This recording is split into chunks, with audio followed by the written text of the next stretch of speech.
In England have called for an emergency financial bailout, saying they're bracing themselves for the worst winter in recent years. NHS Providers, which represents the vast majority of health trusts, says at least £200 million of extra funding is needed to pay for more staff and beds. But the Department of Health says the NHS is better prepared for winter this year than ever before, as Angus Crawford reports. Winter puts hospitals under pressure. Each year there's an increase in demand, more patients needing a wider range of treatments in an already stretched service. After serious problems last winter, there's been intensive planning to deal with this one. But NHS Providers, representing 90% of NHS trusts, says more money is needed, or this year may be worse than last. Current performance in A&E departments at the moment is no better than it was last year. Despite huge amounts of effort being put in to improve that performance, it's staying stubbornly stuck quite a long way below the official target. And we know, therefore, that there's a real risk that patient safety could be put at even greater risk this coming winter than it was last winter. The organisation says the service needs £200 to £350 million extra now. NHS England rejects the criticism and in a statement says planning is more advanced than it was last year. It estimates that more than 3,000 extra beds will be available. The government has put £1 billion more into social care funding to free up beds and £100 million to relieve the pressure on A&E. But will all this be enough? Over the coming months, patients will find out. Angus Crawford, BBC News. Tens of thousands of people in the German city of Frankfurt in England have called for an emergency financial bailout, saying they're bracing themselves for the worst winter in recent years.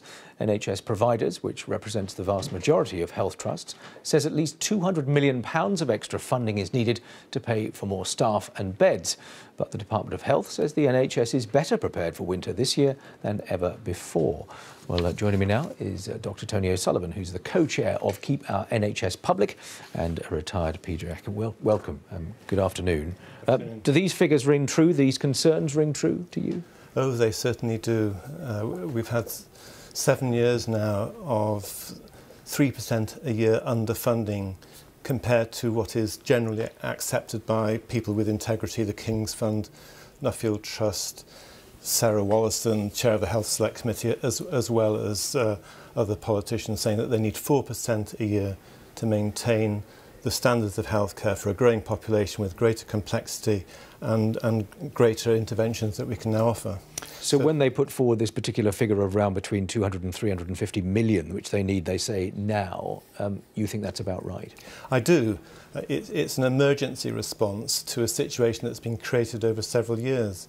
And you have a dreadful situation where a failure to train enough nurses and doctors leads to huge vacancies and extra pressure. There's a cap on wages, so there's low morale amongst nurses. Vacancies have to be filled by agency staff, which is costing the NHS about £3 billion a year. Very expensive. The trusts that have to then get those agency staff in order to meet the emergency requirements of a winter crisis, which is increasingly right through the year, they are then penalised for being overspent. And I think there has to be a serious debate with some integrity that when trusts are accused of being in debt, they are actually being deliberately underfunded. Let me put to you what the government is saying. They point to the £1 billion extra for social care, yes, which has been passed in recent times, coupled with the fund that they set aside to get GPs into A&E departments to help see patients. They talk about better preparation for winter this year than before. There's also talk, isn't there, from the NHS England National Director, Pauline Phillip, talking about more than 3,000 new beds being opened in the coming months. So that collection of voices are saying actually things have been done and are going on now. Yes. Well, we need to look at those statistics and the use of those statistics. And we've just come away from a debate between Jeremy Hunt and Stephen Hawking, and there are many people who would choose the integrity of Stephen Hawking over what Jeremy Hunt has been saying. So when you say when there's a statement that there are 3,000 extra beds, we have to go back to the fact that 16,000 beds have been lost since 2010.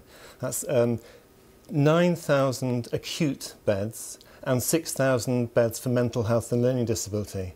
And in the mix there, you've got not enough beds for people to be going through from A&E through into care and then out the other side. But you also have the add-on effect of the neglect of mental health. And you have one person with serious concern, serious mental health plus physical illness, and they may need 4 or 5 nurses on one day to look after them. But the government on that would say, look, we are now prioritising mental health.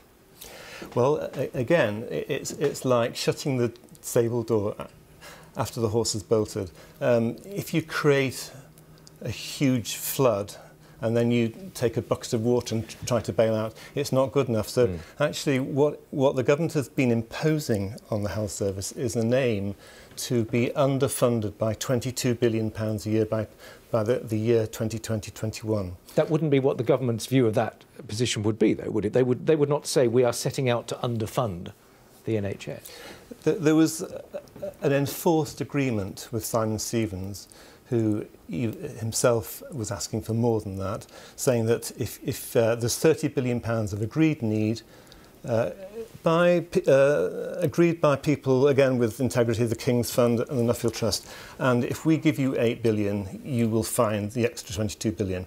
Now, where we're starting from is a health service that has already had 10 or 15 years of efficiency payments. You know, I was a paediatrician. I was director of children's services, and it was a dreadful thing to be wasting time trying to find efficiency savings when there weren't any there. Okay. So actually, Jeremy Hunt says he's given record funding, but that's just a falsehood, really, because what is comparing the funding put into the need, he's underfunding it, and underfunding it deliberately, so really. We must leave it there. There'll be other voices on the subject to come this afternoon, no doubt. Thank you very much indeed for coming, Dr. Tony O'Sullivan. The UN Refugee Agency says 73,000 Rohingya Muslims have now fled to